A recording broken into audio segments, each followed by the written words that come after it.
खुश रहने के 7 उसूल। खुश रहने के लिए जिंदगी के चंद उसूल अपना लिए जाएं तो दिल में सुकून और चेहरे पर मुस्कुराहट आ जाती है। पहला उसूल, तवक्कुआत कम रखो। जब इंसान दूसरों से बहुत ज्यादा उम्मीदें बांध लेता है तो मायूसी भी ज्यादा होती है। कम तवक्कुआत जिंदगी को हल्का और आसान बना देती हैं।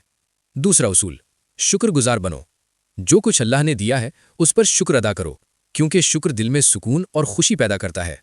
तीसरा उसूल, लोगों की बातों को दिल पर ना लो। हर इंसान की राय मुख्तलिफ होती है, इसलिए हर बात को अपने दिल का बोझ ना बनाओ। चौथा उसूल, अपने दिल के करीब रहने वालों को याद रखो। वो लोग जो मुश्किल वक्त में आपके साथ खड़े रहते हैं वही असल सरमाया होते हैं। पांचवा उसूल, मस्बत सोच अपनाओ। मस्बत सोच इंसान को मुश्किलात में भी उम्मीद देती है। छठा उसूल, माफ करना सीखो। माफ करने से दिल का बोझ हल्का हो जाता है और सुकून नसीब होता है। सातवां और आखिरी उसूल, अल्लाह पर भरोसा रखो। जब इंसान अल्लाह पर मुकम्मल यकीन रखता है तो जिंदगी के मुश्किल रास्ते भी आसान हो जाते हैं।